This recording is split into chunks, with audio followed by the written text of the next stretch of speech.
Et nous sommes en direct. Bonjour, bonsoir.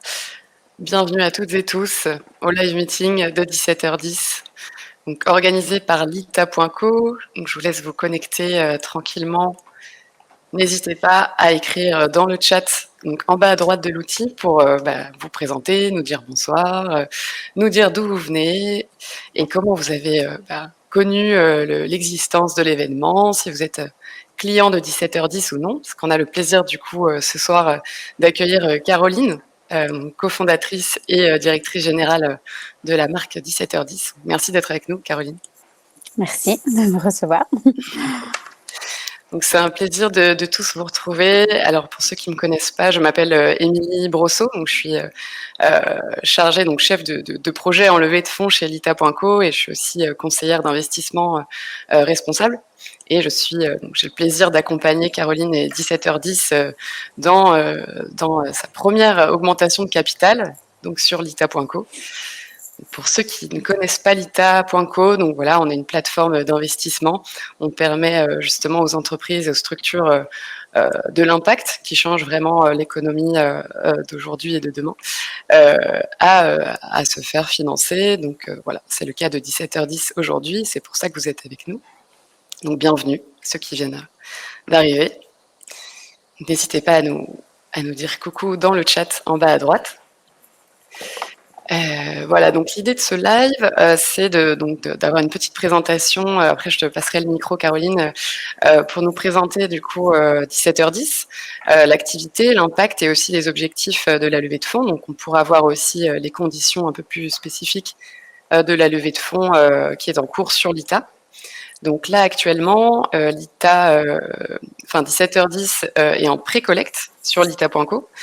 Donc ça veut dire que vous pouvez réserver votre investissement. Donc vous peut-être déjà réservé votre investissement au préalable. Ça fait quelques semaines que 17h10 est en pré-collecte. Et la collecte est imminente. Donc c'est-à-dire que les souscriptions vont être possibles très très prochainement. Voilà, stay tuned, comme on dit. Donc aujourd'hui, on est à près de 200 000 euros déjà de promesses déposées, donc ce qui est un très beau score pour la marque. Donc voilà, pour juste vous faire aussi un petit récap de comment va se passer le live. En fait, donc ça va durer une petite heure avec un temps de présentation de 15-20 minutes par Caroline. Et ensuite, on pourra échanger ensemble. Donc voilà, un petit temps de questions-réponses en direct avec l'entrepreneur qui est avec nous. Donc, je vous laisse vous connecter tranquillement. Et puis, si vous avez des questions aussi pendant la présentation, n'hésitez pas à les poser dans l'onglet dédié qui est en bas à droite de l'outil. Vous avez un onglet questions. Donc, je vous invite vraiment à poser vos questions directement dans cet onglet. Sinon, elles risquent de ne pas être traitées en direct. Voilà, donc merci à tous d'être là. Et puis, Caroline, je t'en prie. Merci de me recevoir. Ravie. Donc, ouais, comme Émilie vient de dire, moi, je ne sais pas si tout le monde, du coup, a accès à la présentation.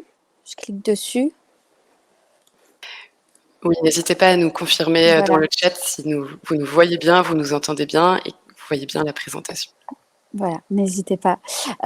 Donc du coup, moi, je vais rapidement profiter pour représenter 17h10 à ceux qui auraient plus de questions. Donc, on va parcourir le pitch deck. Le pitch deck pour ceux qui forcément ne connaissent pas, c'est vraiment un document pour présenter 17h10. Et comme disait Lita, franchement, s'il y a des questions, du coup, là, vous ne pourrez pas m'interrompre, mais n'hésitez pas à les mettre dans le chat. On pourra y revenir par la suite. Donc 17h10, tout le monde voit bien Émilie, tout le monde voit bien la présentation là. Parfait, génial. Bon, ça c'est l'executive summary, on y reviendra peut-être à la fin. Je vais commencer par le début. Donc du coup, 17h10 a été créé par moi-même et par Amélie. Donc on est toutes les deux amies de longue date. On a également été collègues pendant de nombreuses années.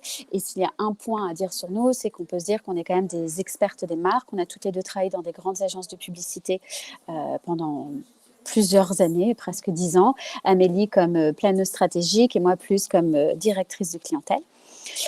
Aujourd'hui, Amélie s'occupe plus de la marque et de la partie distribution de 17h10, de communication. Et moi, je m'occupe de tout ce qui va être développement produit, du coup du stylisme à la production et également de tout ce qui sera stratégie commerciale et financière.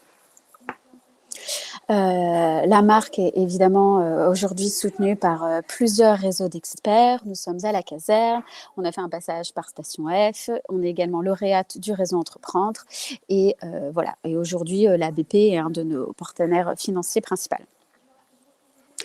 Je vais vous parler, comme vous le pouvez l'imaginer, de tailleurs. Ce qui est intéressant à dire juste voilà, en 2 secondes, c'est qu'en fait, c'est un marché dans lequel il y a un réel besoin. C'est-à-dire qu'effectivement, il y a plus de 6 millions de femmes françaises aujourd'hui, qu'elles soient DRH, responsables, qu'elles passent des euros d'école ou même voilà, qu'elles souhaitent trouver des tailleurs qui sont du coup notre marché ouvert. Ce qui est intéressant de noter, c'est qu'effectivement, contrairement aux hommes qui ont un très grand choix de marques de costumes, en fait, il n'y avait pas de marque de tailleur pour femmes. Et c'est un peu quand on est parti de ce constat avec Amélie dans nos précédents carrières professionnelles qu'on s'est dit, en fait, on n'arrivait pas à trouver de tailleur quand on devait pitcher simplement face au grand directeur. Du coup, on s'est dit, il faut qu'on crée cette marque aujourd'hui. Du coup, je vais revenir très rapidement sur ce marché parce que du coup, 17h10 s'inscrit dans un marché qu'on appelle le formal wear. Ce qui est très intéressant aujourd'hui, c'est de noter que c'est le seul marché du prêt-à-porter qui est en croissance et qui fonctionne très très bien. On est sur une croissance qui est quand même de 5% par an, ce qui est assez fort, et un marché mondial qui va passer de 50 milliards à 70 milliards sur les prochaines années. Donc voilà, ça prouve qu'il y a une réelle tendance pour le formal wear, comme on dit, et loin de là l'idée qui dit qu'on abandonne les costumes. Si c'est vrai pour l'homme, c'est vraiment faux pour la femme. Cela est dû évidemment à l'accession de plus en plus de femmes à des postes à haute responsabilité.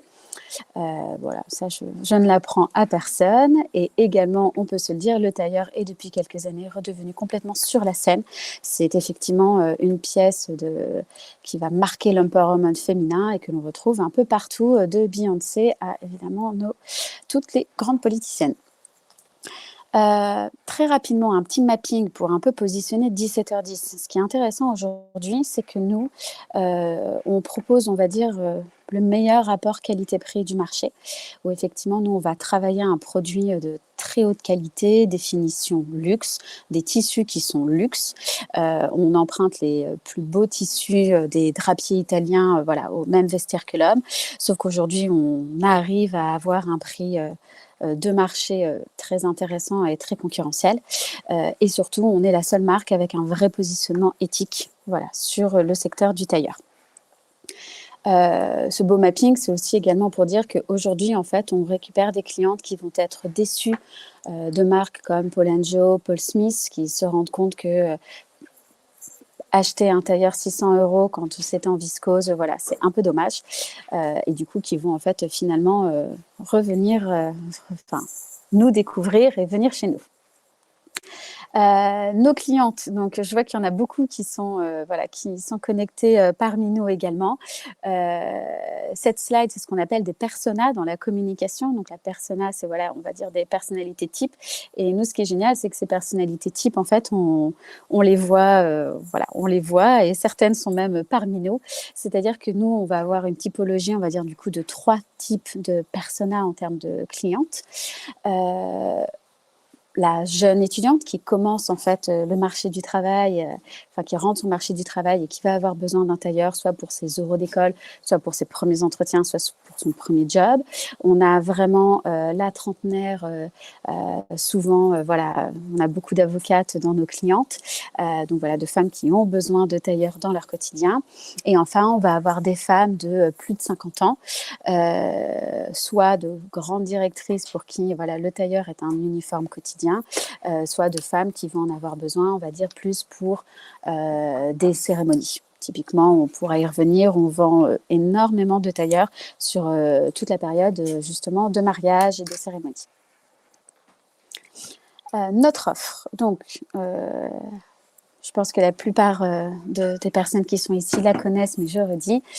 Aujourd'hui, ce qui a fait le succès de 17h10, c'est vraiment notre concept produit qui est unique, qui est celui du bar à tailleur. Quand on a décidé de créer 17h10 avec Amélie, on a pris nos petites casquettes de grande marketeuse. On a fait énormément d'études, TGI, etc. pour essayer de comprendre pourquoi, en fait, finalement, il y avait un réel besoin qui était assez flagrant et quel était vraiment ce besoin. Et en fait, un insight qui revenait assez souvent était que c'était compliqué pour les femmes de trouver un tailleur parce que quand la veste allait, c'était rare que le pantalon aille également. Du coup, en partant de ce présupposé, ce principe, on s'est dit, on va créer en fait une collection où on va proposer plusieurs modèles de vestes et plusieurs modèles de pantalons déclinés à chaque fois dans le même tissu. Ça va permettre en fait aux femmes de composer leur tailleur suivant leur style, mais surtout suivant leur morphologie. Donc, chaque coupe a été vraiment pensée, réfléchie. Nous, ça fait maintenant 4 ans que la marque existe et ça fait 4 ans que nos modèles phares, on les améliore de saison en saison. On prend tous les retours de nos merveilleuses équipes en boutique pour comprendre comment encore améliorer nos produits ou notamment aussi comment agrandir la marque et quel type de nouvelles vestes et de nouveaux pantalons il faut qu'on crée. Nos modèles vont du 34 au 48. Un des projets de développement et aussi la levée servira à ça, c'est d'ouvrir à plus de 48. Et là, en ce moment, on est en train de travailler pour augmenter jusqu'au 52. Petite parenthèse, on en parlera après, on fait également du sur-mesure. Et en sur-mesure, je suis capable d'aller jusqu'au 56, voire 58. On est une marque qui se veut réellement inclusive. Et pour le coup, voilà, on le montre dans nos produits.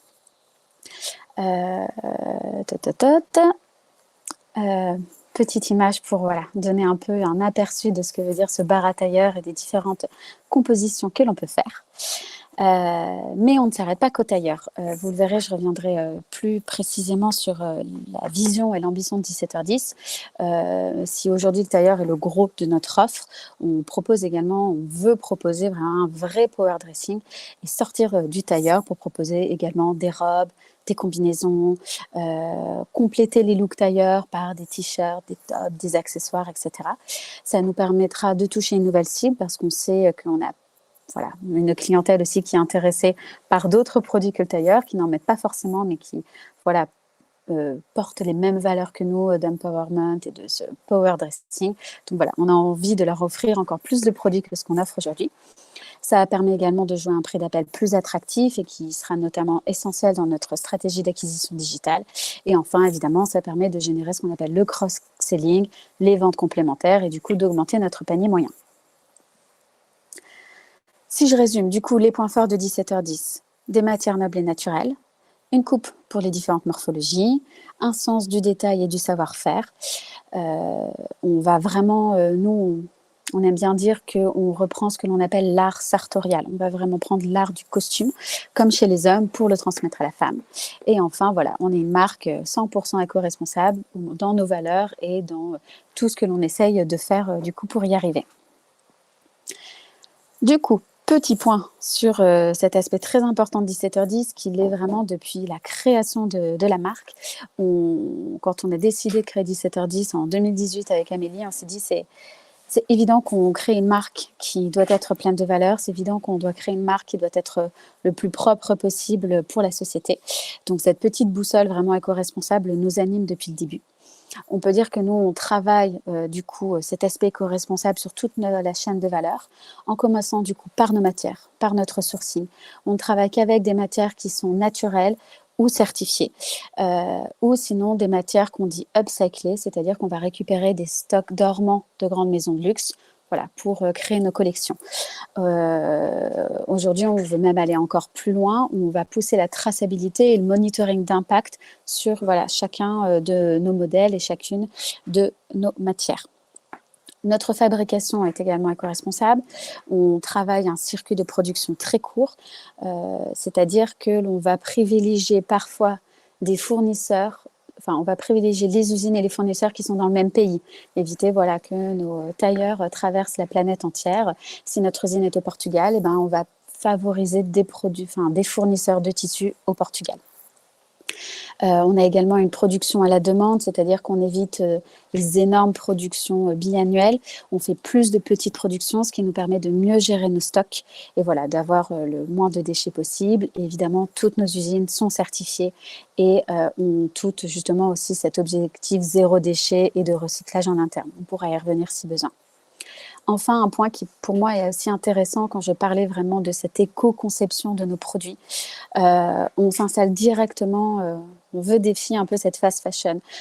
Travailler le tailleur, c'est travailler un iconique du vestiaire. C'est travailler un produit que l'on est censé garder pendant des années.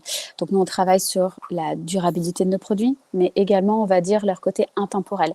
Nos modèles, pour ceux qui les connaissent, sont des modèles qui sont censés durer et être encore à la mode pour plusieurs années. On privilégie d'abord ces coupes-là, de belles coupes intemporelles, comme j'aime bien dire, un classique ne se démode jamais, plutôt voilà, que forcément toujours répondre à une demande très mode qui s'essouffle assez vite. Évidemment, on a des modèles mode que l'on va proposer, mais voilà, notre cœur de métier, c'est de proposer un peu comme on a la petite robe noire parfaite, là, c'est vraiment le parfait classique intemporel. Donc, voilà. Et enfin, on a aussi tout un travail un peu de pédagogie que l'on fait auprès de notre cliente sur cette valeur du produit. On fait beaucoup de retouches, on aide aussi les clientes à faire en sorte que les produits évoluent avec elles. On laisse énormément de valeur de couture dans nos produits justement pour pouvoir les agrandir. Quand on achète un 36 chez 17h10, ce 36 peut se transformer en 40, notamment au niveau de la taille, en pantalon. Donc voilà, on sait que les femmes évoluent, que nos corps évoluent. Donc on veut vraiment que nos produits, en fait, vous accompagnent. Et enfin, on fait pas mal d'actions sociales et notamment, on est un gros partenaire de la Cravate Solidaire avec lequel on travaille, qui est une association qui aide à la réinsertion professionnelle. Donc nous, on va aussi bien donner des produits à l'association qu'à titre personnel, s'engager comme coach auprès de cette association. Je parlais de la traçabilité et de la transparence. C'est juste une petite slide pour illustrer que c'est réel. Aujourd'hui, comme vous pouvez le voir, on est capable de remonter jusqu'à l'origine de notre matière, l'origine du fil, et c'est-à-dire même jusqu'à l'origine du petit troupeau des moutons qui vont nous fournir la laine pour nos tailleurs. Cette traçabilité, elle est très importante pour nous. Elle fait vraiment partie de la transparence de 17h10, qui est une de nos grosses valeurs depuis le début de la création. On est en train de travailler encore plus cette transparence. Aujourd'hui, nous, on le sait. Il faut maintenant, entre guillemets, le dire et le communiquer bien. Et on va travailler avec notamment Fairly Made sur 2023. On commence déjà à travailler avec eux dès maintenant pour que cette traçabilité soit implémentée sur la totalité de notre gamme de produits. Et bientôt, ça sera disponible où chaque client pourra, grâce à un QR code, voir effectivement toute la chaîne d'origine et de fabrication de la veste ou du pantalon qu'elle aura acheté jusqu'à l'origine de la matière. La marque. Aujourd'hui, 17h10 existe déjà depuis 4 ans. Nous sommes distribués en boutique. Aujourd'hui, nous avons 3 boutiques parisiennes. Notre e-shop, nous commençons bien notre développement au wholesale. Le développement wholesale, c'est un réseau de revendeurs. Donc, c'est-à-dire que le développement wholesale, ça peut être aussi bien au printemps que dans des concept stores dans différentes villes. L'objectif, c'est vraiment de travailler sur ces 3 canaux et on y reviendra après. Voilà, la levée va nous permettre de développer chacun de ces canaux en particulier. Quelques petits points intéressants d'un point de vue business à noter. Aujourd'hui, on a un taux de conversion assez exceptionnel en boutique. On est entre 95 et 98% suivant les mois. C'est-à-dire qu'une cliente qui rentre chez nous et qui veut un tailleur est sûre d'en trouver un. C'est notamment dû, comme je vous disais, au concept produit. C'est également dû en fait à la qualité de nos équipes en boutique. J'aime bien le dire, le redire et on le verra après. Nous, chez 17h10, ce ne sont pas que des vendeurs, ce sont de vrais conseillers de vente. Nos équipes sont assez incroyables là-dessus et voilà, on a une satisfaction cliente qui est quand même très élevée et voilà, et toutes celles qui sont passées en boutique pourront en témoigner. D'ailleurs, voilà, quelques avis dithyrambiques tant sur les produits que sur l'expérience client. Voilà, de 5 étoiles sur Google. C'est quelque chose dont on est très fiers et dont nos équipes boutiques peuvent également être fiers puisque c'est eux qui vont vraiment transpirer cet esprit 17h10 et cet accueil client qui pour nous est au cœur de la marque.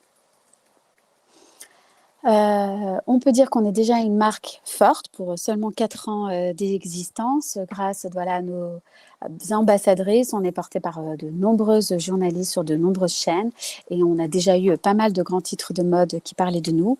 C'est en train de continuer. On a notamment repris là un peu plus de façon un peu plus poussive, une stratégie RP. Donc voilà, la suite à venir est assez sympathique. On était même la semaine dernière, on était dans Grazia. Je vais passer assez vite là-dessus. Ça, c'est un peu pour vendre et la marque et aussi vendre Amélie et moi comme fondatrice. Depuis le début, 17h10, ça fait 4 ans qu'on a quand même une croissance qui est presque, on va dire, organique, qui se fait beaucoup en bouche à oreille. Et on a très peu investi en communication et notamment sur, on va dire, la communication traditionnelle qui est la communication digitale. On a beaucoup travaillé 17h10 en fait sur ce qu'on appelle des coûts de communication efficaces et comme je disais, avec très peu, voire zéro budget média. À la création de la marque, on a créé un podcast commencé dans lequel on a vraiment raconté et dévoilé toute la création de 17h10. Ça nous a valu d'être présente dans de nombreux titres, au-delà des titres de mode. Ça qui est très intéressant. On était aussi bien sur Télérama que BFM, pour parler du coup d'entrepreneuriat. Et également en 2019, pour le Festival de Cannes, on a voulu mettre en avant une collection de tailleurs upcyclés. Et pour ce faire, on a récupéré du tapis rouge de Cannes de l'année précédente et nous en avons fait une robe. C'est ce que vous pouvez voir sur la photo en haut à gauche. Ça nous a permis également d'avoir une grosse visibilité, de passer sur M6, Paris Match, etc. Ce que je veux dire, c'est que notre force avec Amélie, c'est justement la communication, ces grosses idées créatives et qu'aujourd'hui, la levée va également nous servir en fait à pouvoir développer encore plus d'idées dans ce sens, en communication. Nos visions et ambitions. Donc, aujourd'hui, on a créé cette équation 17h10 égale tailleur. Nous, notre ambition, c'est vraiment de devenir la marque de mode numéro 1 des femmes actives. Qu'à chaque fois qu'une femme pense à son vestiaire professionnel, elle pense directement à 17h10. Voici nos projections du coup sur les prochaines années. Ce qui est intéressant de voir, c'est que depuis le début de la création, grosso modo, nous faisons plus d'un x2 par an. L'idée est de continuer sur cette croissance, sachant que c'est une croissance qui est tout à fait réalisable parce qu'elle est notamment très liée en fait à notre réseau retail. On est une marque qui est très forte en physique et cette croissance sera soutenue par des ouvertures de boutiques régulières et également sera soutenue, comme je le disais précédemment, par le wholesale et du coup notre capacité à aller trouver de nouveaux revendeurs pour augmenter notre maillage territorial, notre présence en France et à l'étranger. Enfin, pardon, je vois des questions qui passent, ça me perturbe. Donc comme je disais, l'idée c'est vraiment de passer de cette marque spécialiste des tailleurs féminins à vraiment la marque spécialiste de ce qu'on appelle le formal wear féminin et du coup de ce power dressing augmenté. La levée va donc servir, ces investissements vont servir pour ces gros 4 piliers, vecteurs de croissance. Donc, comme je le disais tout à l'heure, la marque. Notre idée, c'est vraiment d'accroître notre notoriété. Aujourd'hui, on s'est construit beaucoup sur du bouche à oreille, de la recommandation, quelques coups de com très stratégiques. Aujourd'hui, on a envie d'aller plus loin, de pouvoir mettre en place plus de médias, des actions de communication travaillées et ciblées. Enfin, l'idée sera de soutenir la distribution, d'augmenter les ventes de notre e-shop. Aujourd'hui, on va dire que la plupart le plus gros de notre chiffre d'affaires est fait en boutique, mais on voit une augmentation du digital de plus en plus. On a envie de soutenir cette augmentation et d'aller encore plus loin. Et enfin, comme je le disais, du coup, de développer ce maillage territorial, notamment en France et à l'étranger. On a déjà plusieurs futures boutiques en vue, sur lesquelles on a envie de travailler et d'ouvrir. Enfin, troisième pilier, les produits. Comme je disais, l'idée, c'est vraiment de diversifier encore plus notre offre, de proposer ce power dressing parfait et surtout de s'imposer comme une marque phare de la mode éthique. de continuer à travailler cet item, de continuer à, voilà, à être le plus irréprochable possible et de nous améliorer encore dans ce qui est améliorable. Et pour faire tout ça, évidemment, il faut agrandir et consolider nos équipes. Les projections du coup un peu financières pour ceux que ça intéresse. Quelques chiffres qui sont intéressants de noter. Comme je vous disais, sur le graphique du milieu, c'est vraiment un point qui est facile à travailler parce qu'aujourd'hui, comme je vous dis, c'est complètement organique. C'est notamment de travailler sur notre acquisition digitale pour vraiment augmenter la part du CA sur le e-shop. Qui va nous aider du coup à faire augmenter le CA voilà, de façon concrète. Si quelque chose qu'on dit beaucoup dans notre dossier d'investissement et que je n'ai pas dit directement, qui est quand même très important, c'est qu'aujourd'hui, 17h10, c'est une marque qui est déjà rentable. Ça fait 2 ans qu'on est rentable. Ça fait 2 ans qu'en fait, voilà, on a un résultat positif. Ce qui veut dire qu'en fait, cette levée de fonds, si on la fait aujourd'hui, ce n'est pas parce qu'on a un besoin de cash, comme beaucoup d'entreprises. On fait cette levée parce que justement, on a envie d'accélérer. 17h10 a trouvé sa clientèle, 17h10 a construit son produit. Beaucoup de voyants sont au vert. Il est temps maintenant d'accélérer, de passer, on va dire, à la phase 2. Et cette levée, pour nous, elle va servir à ça. Tous les projets de développement dont je vous ai parlé, ce sont des projets justement pour aller plus loin, pour aller plus vite. On a beaucoup d'ambition pour la marque. On a prouvé que ça fonctionnait bien. Donc voilà, je trouvais que c'était important de noter. Ce n'est pas un besoin de cash, c'est vraiment une envie de faire grandir la marque parce qu'on y croit et qu'on n'est pas les seuls. Pour certains que ça intéresserait, sur cette slide, on voit aussi du coup les différentes villes dans lesquelles on aimerait installer 17h10 prochainement. Aujourd'hui, on a 3 boutiques à Paris. On aimerait également potentiellement ouvrir une nouvelle boutique, soit dans le 16e, soit dans le 17e. On aimerait ouvrir à Bordeaux, à Lille et aussi très rapidement dans nos voisins européens, notamment Bruxelles, Genève et le Luxembourg, où on a déjà, en fait, c'est ça qui est intéressant, on a déjà une grosse communauté et une grosse clientèle dans ces villes-là.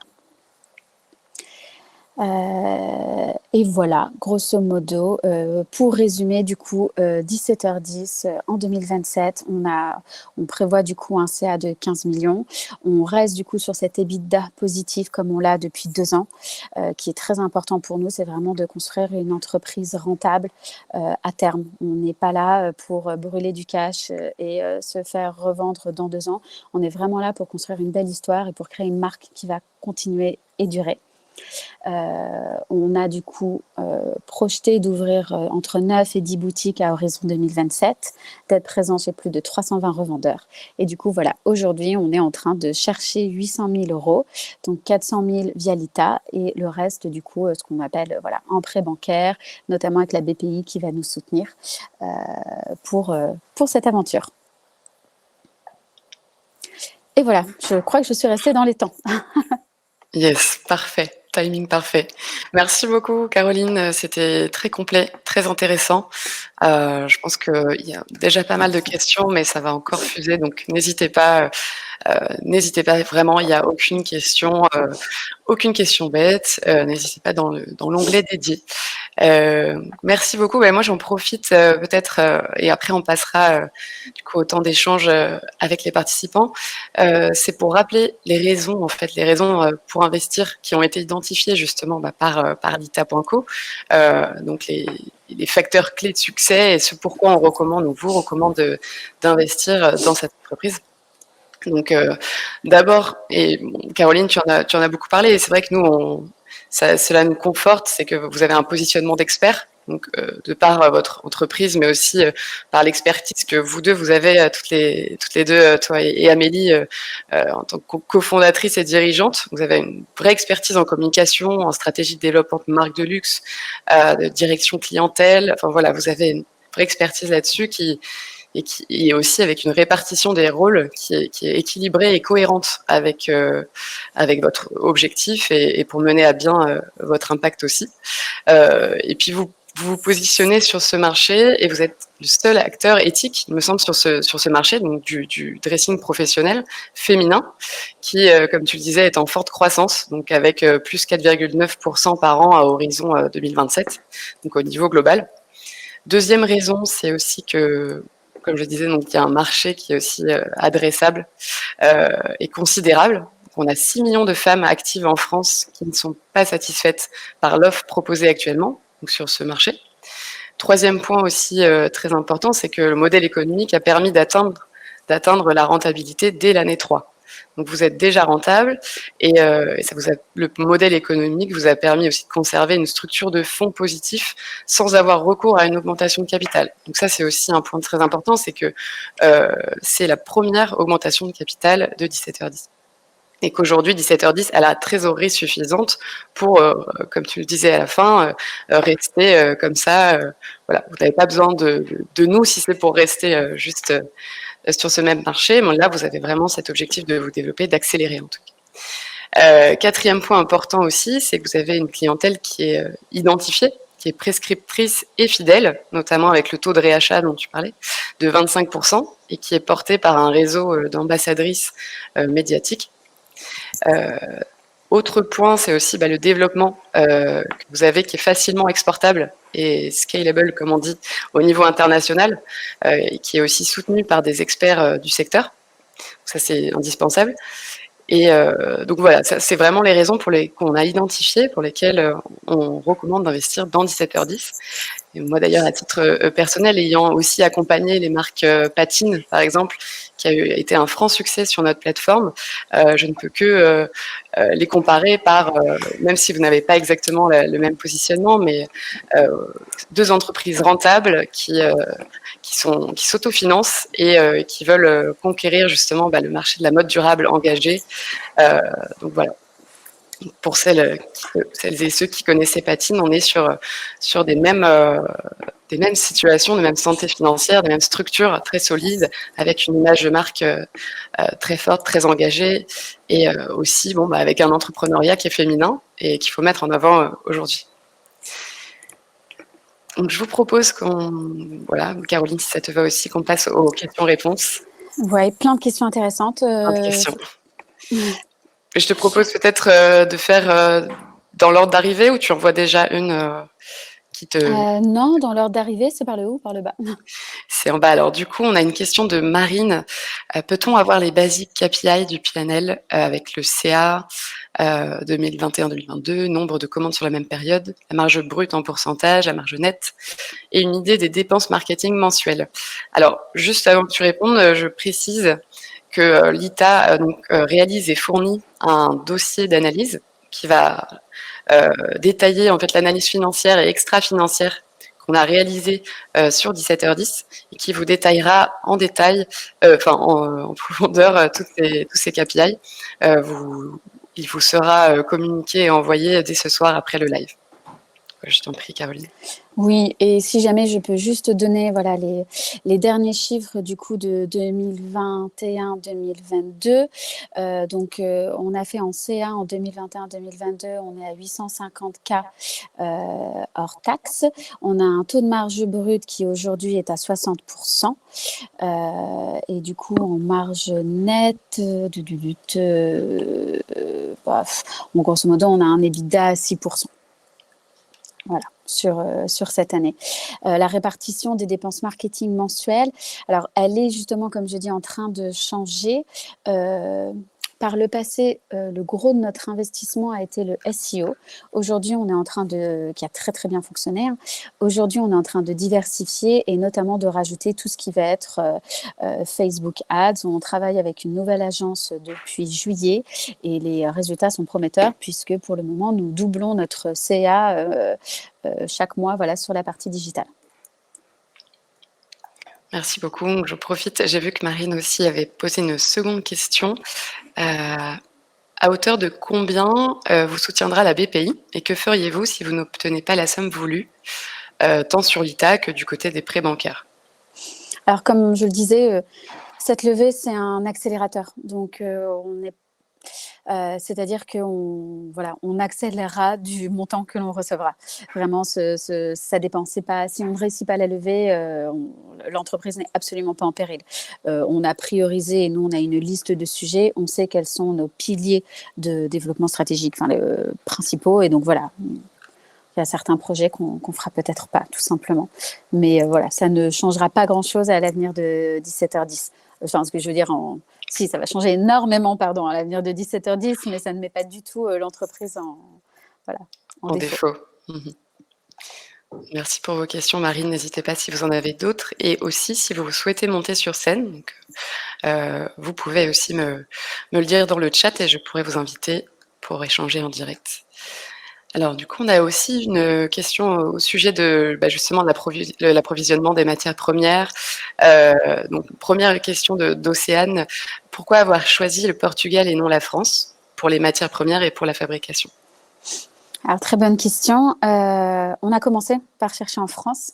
Et en fait, il s'avère que c'est très compliqué, et notamment sur on va dire la fabrication, la confection, le savoir-faire de costumes, de tailleurs.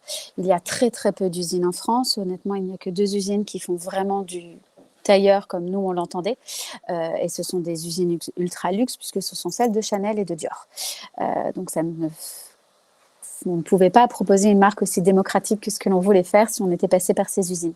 Du coup, en fait, on s'est tout de suite tourné vers le Portugal, parce qu'il faut savoir qu'aujourd'hui, malheureusement, la majorité du savoir-faire français a été délocalisé au Portugal. Notre chef d'atelier s'appelle d'ailleurs Jean-Paul et est français.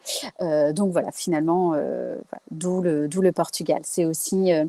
C'était le meilleur choix en termes de rapport qualité-prix, et également cette usine partage nos valeurs, comme je disais, éco-responsable. Ils vont reprendre tous les tissus, tout est recyclé, zéro déchet. Enfin voilà, c'est une usine familiale qui existe depuis plusieurs années, qu'on adore particulièrement. Oui, et Et Jean-Paul, pardon, et les matières premières. Alors les matières premières, c'est très simple. Il y a très très peu, il n'y a aujourd'hui, je pense, que 2 ou 3 filatures en France, notamment Fonti. On a déjà travaillé avec eux, mais pareil, en fait, on est sur de l'ultra luxe qui ne nous permettait pas aujourd'hui d'avoir des prix de marché intéressants. très clair, merci beaucoup. En tout cas, Jean-Paul, il a un vrai nom de créateur. Oui, non, mais On c'est vrai. adore. Du coup, ça répond aussi à votre question, Stéphane, sur l'approvisionnement des matières premières, justement. Pourquoi il est assuré au Portugal? Donc, c'est vrai que beaucoup de marques aujourd'hui de mode durable s'approvisionnent et fabriquent au Portugal. Donc, c'était le cas aussi de la marque. Ouais. Et d'ailleurs, je demandais, parce qu'il y a une nouvelle question qui vient d'arriver, du coup, sur l'approvisionnement de la laine. Pourquoi avoir choisi un pays aussi loin que l'Australie? Alors, en fait, c'est très simple. Il faut savoir qu'aujourd'hui, 85% de la production mondiale de laine vient de troupeaux qui sont en Australie, en Nouvelle-Zélande. Les 25% restants sont du coup des troupeaux qui sont, on va dire, en Angleterre, Écosse, quelques-uns aux États-Unis et quelques-uns en Asie centrale, mais c'est très rare. Et l'Australie, en fait, était pour nous un très bon choix, parce que notamment, c'est un peu un des seuls endroits où les laines sont certifiées. Elles sont certifiées RWS et Muslin Free, c'est-à-dire qu'en fait, on va vraiment respecter la tonte naturelle des moutons, et on va vraiment respecter l'animal. Donc nous, on est aussi entre guillemets vegan à ce niveau-là. On fait vraiment attention à ça. Ok, très clair. Je pense que ça répond bien à la question. C'est vrai que ça pouvait être une question particulièrement que nos investisseurs, même de la communauté LITA, peuvent aussi se poser. Alors, si on continue dans l'ordre, donc on a une question de Julien qui demande quelle est la part des ventes retail vs e-commerce, direct vs indirect, et quelles sont les ambitions d'évolution de ces indicateurs dans les prochaines années. Aujourd'hui, on va dire que 75%, suivant les mois, entre 75 et 80% de nos ventes sont faites en retail versus le e-commerce. Et c'est, on va dire, toujours du direct. Indirect, aujourd'hui, c'est encore très faible. L'idée, c'est justement, en fait, de changer un peu ces pourcentages, d'être moins dépendant du retail et d'augmenter plus sur la partie e-commerce. Mais on le voit déjà changer. Septembre, octobre, on est déjà passé à 70-30%. Donc, en fait, c'est quelque chose qu'on va pouvoir travailler assez vite et qui est une grande part de notre développement sur les prochaines années. Très bien. Il y avait aussi une question de Sandrine, peut-être plus ou moins sur les mêmes sujets, sur la répartition vol-val de la croissance projetée et par segment, justement retail, wholesale et web. Est-ce que tu veux compléter peut-être Alors, si c'est des chiffres plus précis qu'on entend, je suis en train de regarder ce que je peux vous donner en termes de chiffres. Après, Notre acco ce sera indiqué voi dans le dossier d'investissement dans Ouais, tous les cas, hein. ça sera indiqué dans le dossier d'investissement, mais ce qu'il faut noter, c'est que nous, on a du coup de fortes ambitions sur, la partie e-shop. Comme je le disais avant, nous, on ne faisait, strictement rien et on commence tout juste à travailler, avec une agence digitale. L'idée, c'est vraiment de faire un x2, sur l'année prochaine et de continuer cette croissance sur au moins les 3 prochaines avant d'avoir, une croissance qui restera plus à 50% sur ces items. En boutique, la croissance est du coup plus faible parce que, c'est évidemment, autant c'est facile de doubler un chiffre d'affaires sur le digital. En retail, voilà, il faut suivre, cette croissance un peu organique du développement retail et de l'ouverture des boutiques. Mais l'idée est vraiment de passer aujourd'hui, en 2021-2022, on a fait environ 600 000 € de chiffre d'affaires sur nos boutiques. L'idée en 2022-2023, avec simplement une ouverture supplémentaire, est d'arriver à faire 1 million. Donc ça qui prend en compte une nouvelle boutique et évidemment ce qu'on appelle le taux de croissance naturel et la maturation naturelle de nos propres boutiques. Chaque boutique augmente par elle-même de façon organique d'année en année. Et j'en profite, peut-être une question, moi, à titre personnel, c'est, dans ton équipe, du coup, tu as des responsables, boutiques. Combien vous êtes aujourd'hui, chez 17h10? Alors, là, on a pas mal recruté ces derniers temps. Aujourd'hui, du coup, on a 3 boutiques et du coup, on a 3 responsables boutiques et plusieurs alternants. Aujourd'hui, en tout, on doit être une dizaine. On est 16 en tout, mais on est une dizaine, notre équipe boutique, c'est une dizaine de personnes. OK, top. Hâte, de les rencontrer Voilà. en boutique. Merci pour tes réponses. Alors, on a une question de Stéphane. Quels sont vos concurrents directs? Alors, peut-être qu'on pourrait remettre la slide, du mapping, mais bon, de savoir où est-ce que vous vous positionnez aujourd'hui? Alors, ce qui est intéressant pour nous, c'est que, on a 2 types de concurrence. On a une concurrence qu'on va dire indirecte, qui est en fait chaque tailleur, vendu dans des marques généralistes. Cette concurrence, c'est important de la noter parce que voilà, une femme peut trouver un tailleur, chez Maje, chez Sandro et cetera. Mais ce qui est intéressant de noter en contrepartie, c'est en fait nous notre avantage, c'est-à-dire qu'avec ce concept, on a tellement nous on va proposer, je ne sais plus si on compte en termes de références et de combinaisons de tailleurs possibles qu'on est capable de faire chez nous. Enfin, je ne sais plus, la dernière fois, on avait fait le calcul pour rire, où on peut se faire quasiment plus de 400 ou 500 tailleurs chez 17h10 différents avec les différentes combinaisons. Voilà. Alors que dans un de ces concurrents indirects, on va trouver une ou deux références de tailleurs. En concurrent direct, on a la marque Admise, qui a été créée un peu avant nous, qui, elle, va s'adresser, il me semble, à une cible un peu plus jeune et qui est beaucoup moins inclusive que 17h10 et pas aussi, on va dire, éthique ou éco-responsable que nous. Merci beaucoup. J'espère que ça répond à votre question, Stéphane. Donc j'ai une question de Vini. Pourquoi avoir choisi l'ITA et l'ouverture de votre capital aux citoyens et à votre communauté? Ouais, alors pour nous, c'est en fait, ça a toujours été une évidence. Moi, je me rappelle à l'époque où on ne parlait absolument pas de levée. J'avais, justement suivi la levée de Loom via Lita, qui était une des premières marques de prêt-à-porter à faire une levée et j'ai, littéralement trouvé le concept génial et je me suis toujours dit: «Le jour où on fait une levée, je veux qu'on passe par Lita». Donc ça a vraiment été un réel choix. Comme je le disais, nous, 17h10, c'est vraiment créé avec et pour nos clientes. Le concept même de la marque, de nos produits, on l'a fait en faisant des énormes études, en demandant à beaucoup de femmes quels étaient leurs besoins. On a d'abord répondu à un besoin avant de créer une marque de créateurs sortie de n'importe où. Donc en fait, ce lien à notre communauté a toujours été très fort. Donc lever avec notre communauté en travaillant notre transparence, c'est aussi un moyen de conserver nos valeurs en fait et ce que j'aime beaucoup, c'est d'avoir ce nouveau type de gouvernance en fait, de se dire qu'on est une marque qui va continuer de grandir pour ses clientes. Ça a beaucoup de sens et c'est vrai que c'est pour ça qu'on existe. Merci beaucoup pour tes réponses. Alors je vais proposer à Julien, de monter sur scène s'il le souhaite, parce qu'il a plusieurs questions. Donc, si ça te va, Caroline. Parfait. Julien, vous allez recevoir une invitation. J'aime bien cette expression de monter sur scène.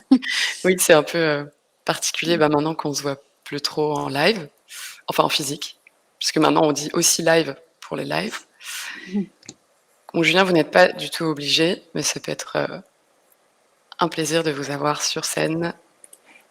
Il est en train de se connecter. Bienvenue, Julien. Bonsoir, vous m'entendez? Oui. Ouais, très bien. Enchantée.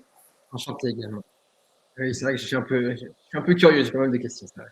Non, mais c'est parfait. J'ai plein de réponses. Je reformule ou? Allez-y, je vous en prie, vous pouvez poser vos questions à la suite si vous le souhaitez. Oui, ce qui est assez marquant, c'est qu'effectivement, vous avez un ancrage sur le retail au départ, dans une période où beaucoup de marques rentrent en mode niche sur un aspect DNVB. Je ne sais pas si tu as précisé ce que c'est DNVB pour l'ensemble des auditeurs, ou en tout cas des participants. Mais c'est en tout cas une stratégie qui vise à rentrer plus par le digital avec une stratégie direct to consumer, donc très sur du direct, donc ce qui est votre cas pour le coup, mais naturellement c'est plus e-commerce avant d'ouvrir des points de vente. Et donc on peut parler du slip français par exemple, ou de Teddy Bear sur les matelas. Il y a beaucoup d'exemples dans tous les secteurs et ça s'est beaucoup développé. Et j'aimerais savoir aujourd'hui si ce modèle DNVB dont on parle beaucoup est une source d'inspiration et à quel point vous voulez en emprunter les codes, construire votre communauté et justement accélérer sur la partie digitale et e-commerce. Alors pour être complètement honnête et transparente, quand on a créé 17h10, on s'est lancé en se disant on est une DNVB, on est la DNVB du tailleur féminin. Et en fait, on s'est très rapidement rendu compte que nos clientes avaient un gros besoin d'essayer nos produits. Donc au tout début de la marque, on a ouvert notre showroom. Et à partir du moment où on a ouvert notre showroom, donc notre bureau à nos clientes, notre chiffre d'affaires a décollé. On ne vivait plus le week-end avec Amélie parce qu'on enchaînait rendez-vous sur rendez-vous. Donc on s'est dit on va ouvrir notre première boutique. On a ouvert notre première boutique juste avant le Covid, c'était une super idée. Et donc, on a continué finalement quand même quelques rendez-vous. Et à partir du moment où la situation s'est stabilisée, notre chiffre d'affaires a explosé à partir du moment où on a commencé le retail. On est toujours une DNVB en ce sens où on travaille vraiment le digital, notre site internet, l'expérience client que l'on offre en boutique, justement, on a pour objectif et pour mission d'offrir la même chose sur le digital. D'ailleurs, pendant le Covid, petite anecdote, notre responsable de boutique, Sakina, qui est vraiment un peu une des perles de 17h10, a en fait continué à offrir cette expérience client de façon complètement dématérialisée. Et du coup, on faisait des rendez-vous presque de conseils en images et de conseils pour pousser un ou d'autres produits. Ça, c'est vraiment quelque chose que l'on veut travailler. Donc, non, j'ai envie de dire que, et même la plupart des DNVB que vous avez cités commencent en fait tous à aller sur des modèles de plus en plus hybrides. Le site français Oui, a tout à fait. énormément de boutiques. Jimmy Fairley, qui s'est lancé comme une DNVB, a en fait aujourd'hui des points de vente dans chacune boutique en France. On est plutôt là-dessus. Moi, je crois vraiment au potentiel hybride d'un modèle qui va nous permettre en fait d'être agile. Et quand il y a un Covid, c'est pas grave, on a digital. Il y a des gros soucis en ce moment sur les Facebook Ads et les retargeting. Nous, ça ne nous touche pas en boutique. Enfin, ça permet en fait d'avoir une marque plus réactive. Et surtout pour nous, d'être plus proche en fait de nos clientes. Et tous les clientes ont besoin de toucher les produits. Balzac Paris vient d'ouvrir une première boutique. Finalement, on se rend compte quand même que des limites du digital. J'entends tout à fait. Et ce que je comprends, c'est que c'est l'expérience et c'est la nature de votre produit et la réaction de vos consommatrices qui vous ont fait certainement adapter vos plans et justement être encore plus physique que vous pouviez imaginer au départ. Exactement. Et donc d'avoir un modèle de développement DNVB, mais presque un peu inversé, ou en tout cas sur une chronologie différente de ce qu'on Exactement, exactement. Mais c'est vrai, après, c'est aussi, on ne va pas se mentir, nous, on a eu le succès de 17h10, c'est beaucoup de travail et beaucoup de travail qui apporte aussi de la chance. On a eu la chance de trouver une première boutique sans fonds de commerce, donc sans énorme investissement, parce qu'on sait que pour les marques, c'est compliqué. Et cette boutique nous a permis en fait de faire fructifier 17h10, qui nous a permis après d'investir dans une deuxième, qui nous a permis d'investir dans une troisième. Enfin on on a eu la chance du coup de vraiment se créer cette croissance au fur et à mesure, sans passer comme beaucoup de DNVB justement par une première grosse levée pour sortir du cash et faire tout ça, quoi. Ok, merci. Alors, Julien, vous aviez aussi des questions? Oui, c'était connexe sur la partie organisationnelle, recrutement. Il y a eu à plusieurs reprises des mots sur l'ambition digitale et e-commerce. Donc, d'un point de vue plus pragmatique par rapport à la levée, est-ce que vous prévoyez des recrutements et notamment pour consolider cette expertise au sein de vos équipes? Tout à fait. Alors, pour commencer, nous, on travaille déjà avec une agence. Faut savoir que cette expertise digitale, en fait, on l'a aussi un peu Amélie et moi, hein. Moi, j'ai travaillé notamment chez Combini. Je me suis occupée de tout le lancement international de Combini, au Nigeria, en Suisse. Combini, c'est un média digital. Du coup, c'est vrai que cette expertise d'acquisition digitale, je l'ai déjà. Ça me permet, en fait, de piloter des agences. Donc, aujourd'hui, c'est externalisé. À terme, l'idée sera potentiellement, effectivement, de prendre un Head of Acquisition pour piloter encore plus tout ça, encore plus proche. Mais voilà, aussi venant d'agence, je crois, je trouve que c'est parfois aussi essentiel d'externaliser ce genre de poste pour soi-même être challengé et d'avoir des expertises encore plus récentes. Donc, en gros, Head of e-commerce, c'est vous en tant que cofondatrice aujourd'hui.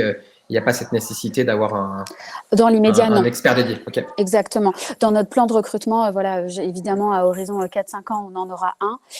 Mais c'est pas nécessaire justement que ce soit un premier poste clé aujourd'hui, sachant que c'est des compétences qu'on a nous en interne. Okay, en revanche, typiquement, un responsable retail pour nous aider encore plus sur l'acquisition des boutiques, la gestion de toutes ces équipes, ses plannings, comment bien faire tourner une boutique, faire des inventaires. Ça, voilà, on a pris quelqu'un en freelance pour nous accompagner sur ça, parce que ça, pour le coup, ce n'était pas une compétence clé de la marque.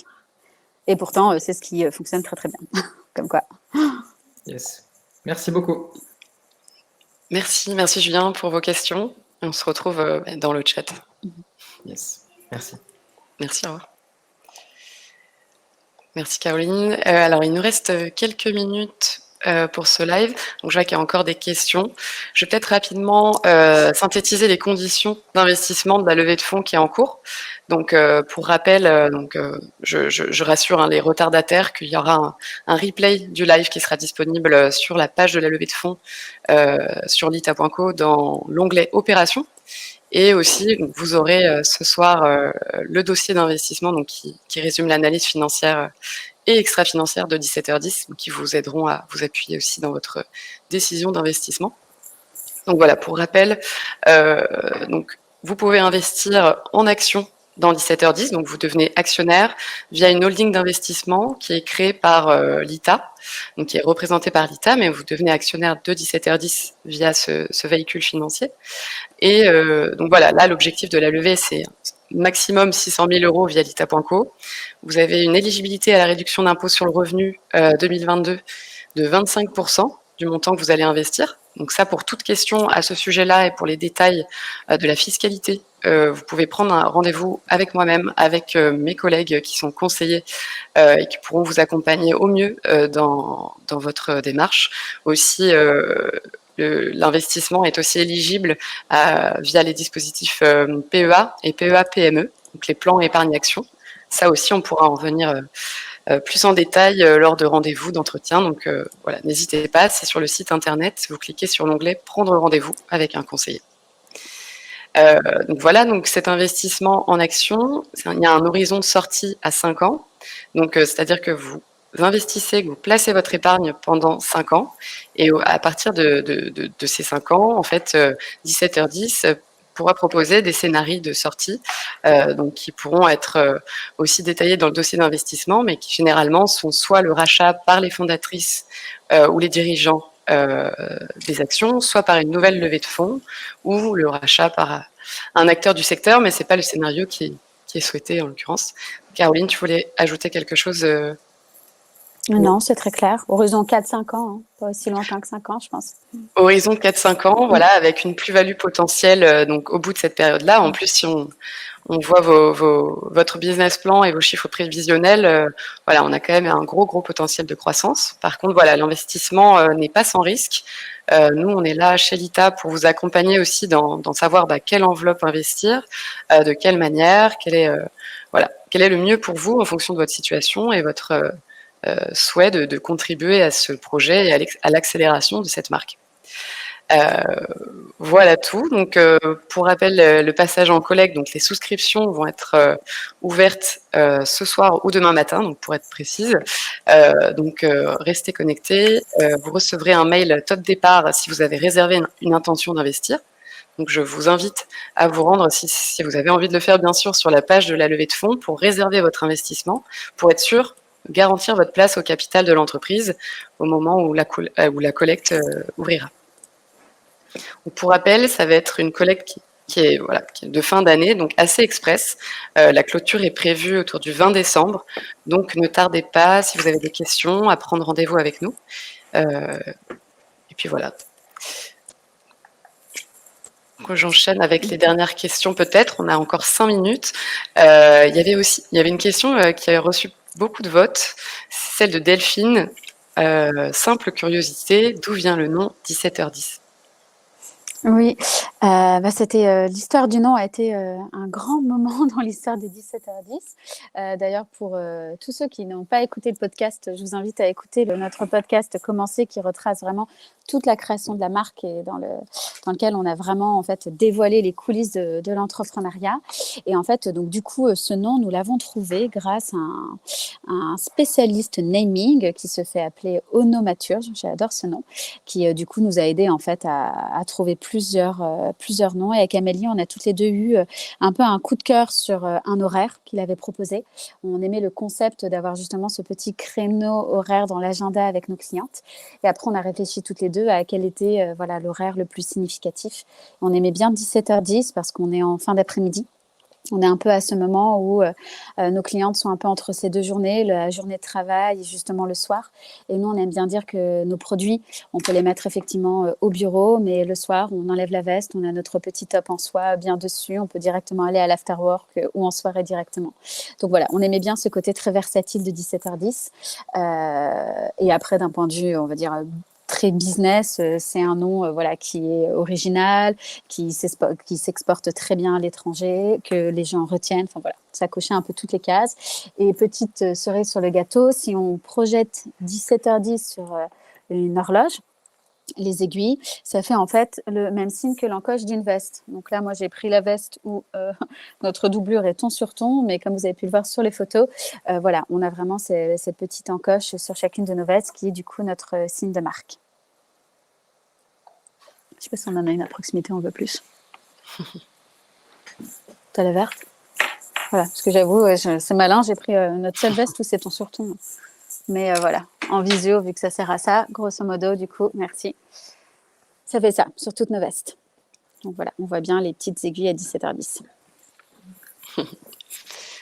Merci pour tes réponses. On a une question, peut-être je te laisserai aussi après cette question-là, le mot de la fin. Une question de Sandrine. 17h10 rencontre déjà un succès prometteur.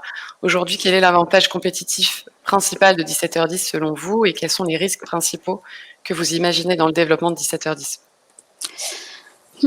Alors, l'avantage compétitif, je dirais effectivement, c'est tout ce travail qu'on a fait sur nos produits. C'est également aujourd'hui notre connaissance du marché, du secteur. On a vraiment réussi à construire un produit d'expertise. Encore une fois, faire des vestes, c'est pas faire des robes ou des jupes. C'est vraiment un produit très compliqué. Et aujourd'hui, chaque personne qui vient en boutique voit la différence entre une veste Mango et une veste 17h10. Ça, il n'y a vraiment pas de doute.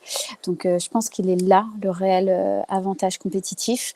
Après, l'équipe des fondateurs, on fait partie aussi de cet avantage compétitif. On est des expertes du branding et aujourd'hui, du coup, on est devenus des expertes de la mode, des expertes RSE. On est là vraiment pour porter le projet à bout de bras. Les principaux risques dans le développement, Il y a tous les risques, on va dire, très contextuels de marché actuel. Aujourd'hui, nous, on supporte très bien l'inflation parce qu'on a quand même réussi à avoir de très bons rapports avec nos différents fournisseurs, à anticiper cette inflation dès qu'on a commencé à la voir. Donc aujourd'hui, on est un peu protégé, mais si ça continue comme ça, voilà, c'est un peu de façon générale pour toutes les entreprises. Voilà, c'est pour moi un peu un des risques principaux, mais du coup qui nous touchera tous. Tout à fait, bon, vous le souhaitez pas. Moi, Et pour le que moment, on s'en sort, voilà, on est plutôt contente, on s'en sort plutôt bien. vous en sortez bien, vous avez survécu aussi à une période de télétravail, de confinement, enfin voilà, vous en sortez plutôt très bien même. Et c'est Par lié, je rapport à vois la d'autres dernière secteurs. question, c'est lié aussi à la politique de pricing où on est à la fois une DNVB, où on est une marque en direct, on a toujours voulu avoir les prix les plus démocratiques possibles, mais on a toujours justement fait attention en fait de garder des marges suffisantes pour vivre. Plein de jeunes marques font souvent cette erreur-là de vouloir trop abaisser leurs marges, et ce qui fait qu'au bout d'un moment, on va se cantonner dans un positionnement prix qui fait que quand il y a une inflation, quand il y a une montée des matières premières, on ne peut pas toucher une cible. Nous, on ne va pas se mentir, on a une cible premium, même si nos prix sont alignés au SMCP, on a les mêmes prix que Maje, Claudie, Pierlot, Sandro, etc. Mais on a quand même en fait une cible qui est premium, et ça c'est important de le noter, et c'est aussi ce qui nous permet du coup d'avoir des marges qui nous permet en fait aujourd'hui d'être rentable. C'est très clair. Bah écoute, merci beaucoup. Merci à toutes et tous pour votre participation. N'hésitez pas si vous avez des questions encore, on est disponible sur le chat en ligne de lita.co, même si elles sont aussi destinées à Caroline, n'hésitez pas. Je te laisse le mot de la fin, Caroline, peut-être pour... Merci à tous. Effectivement, si jamais voilà, vous avez d'autres questions, n'hésitez pas à contacter Émilie ou à écrire à invest@17h10.com, où là, nous, on pourra plus vous répondre sur, voilà, plus en détail sur les projets de développement de la marque, ou voilà, toutes les questions qui vous passent par l'esprit. Merci beaucoup. Oui, c'est l'avantage, c'est aussi de pouvoir avoir ce lien direct avec l'entrepreneur et entrepreneureux. Et voilà, c'est un privilège qu'on vous... une opportunité qu'on propose, qu'on donne. Voilà. Merci encore. Et merci à tous. merci à tous. Bonne soirée. À bientôt.